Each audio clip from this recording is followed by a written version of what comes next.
Vamos a estudiar el uso de la circunferencia goniométrica para representar las razones trigonométricas de ángulos que se encuentren en cualquier cuadrante, teniendo en cuenta que la circunferencia goniométrica es aquella que se define de forma que su radio mide 1.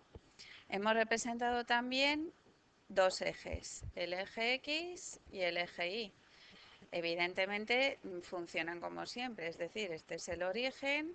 Esta es la zona de los valores de X positivo, valores de X negativo, bueno, lo mismo para Y positiva y negativa. Para utilizar la circunferencia goniométrica hay que recordar que si esto es un triángulo rectángulo, este es el ángulo recto, este es el ángulo que mide alfa. Os recuerdo que siempre los ángulos son positivos en el sentido contrario de las agujas del reloj y negativos cuando se dibujan en el mismo sentido. Eso lo tenemos que tener en cuenta al dibujarlo en la circunferencia goniométrica. Bueno, pues si yo tengo ese triángulo rectángulo con ese ángulo alfa y llamo a B a la longitud de los catetos y C a la de la hipotenusa, ya sabemos que el seno de alfa será A partido por C. El coseno de alfa será B partido por C. Y la tangente de alfa, que sabemos que es el seno de alfa partido por el coseno de alfa, mide A partido por B. Bueno, teniendo en cuenta esto, voy a dibujar ese mismo ángulo alfa en la circunferencia goniométrica. Este es el ángulo alfa. Y ahora quiero hallar segmentos cuya longitud me den las razones trigonométricas de este ángulo. En este caso he elegido un alfa que se encuentra entre 0 radianes y pi medios. Es decir, que está en el primer cuadrante. Pi medios son 90 grados y 0 radianes corresponden con 0 grados.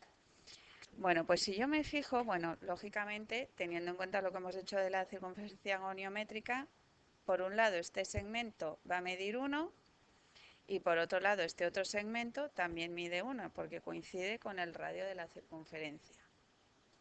Ahora, si yo dibujo el triángulo rectángulo que surge desde el punto, este va a ser la hipotenusa, que hemos dicho que va a medir 1. Y ahora aquí me lo bajo en perpendicular al eje X, con lo cual ya aquí tengo el triángulo rectángulo que quiero.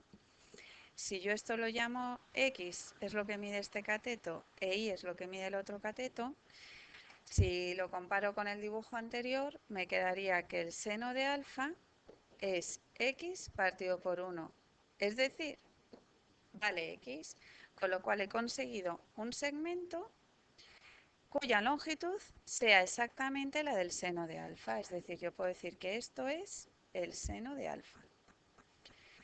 Claro, porque me he apoyado en una hipotenusa que mide la unidad. Haciendo el mismo razonamiento con el segmento Y, el coseno de alfa, perdón, el coseno de alfa va a ser Y partido por 1, es decir, Y. Luego el segmento Y, este de aquí abajo, va a medir exactamente el coseno de alfa. Fijaros que sobre todo en el segmento Y se ve claramente que es menor que 1. Claro, siempre el coseno de un ángulo va a ser como mucho 1, pero se moverá entre menos 1 y 1. Lo mismo me va a pasar con el seno de alfa. El cateto siempre es menor que la hipotenusa. Siempre va a ser menor que 1, o sea, todo encaja. Para hallar la tangente de alfa, claro, si yo comparo en este triángulo rectángulo, pues efectivamente puedo decir que la tangente de alfa es X partido por Y. Pero esto no me aporta gran cosa porque el truco en lo que he hecho antes es conseguir, pues eso, que los denominadores sean 1, con lo cual ya obtengo la representación del seno y del coseno con un segmento. Pues para conseguir lo mismo, que el denominador en la tangente sea 1, lo que voy a hacer es, no voy a tomar este triángulo rectángulo, sino que voy a tomar el triángulo rectángulo en el que el cateto de abajo mide 1. Es decir, me voy justo a este punto y de aquí subo. Este es el otro triángulo rectángulo. De tal manera que si yo a esto lo llamo z, ahora esto ha variado, la tangente de alfa será z partido por 1. Ya lo tengo, ya he conseguido el segmento que va a valer justo la tangente de alfa.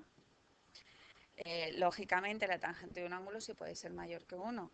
Aquí me puede haber dado mayor que 1. Entonces, como veis, ya he obtenido en la circunferencia goniométrica los segmentos que me permiten calcular las razones trigonométricas del ángulo alfa.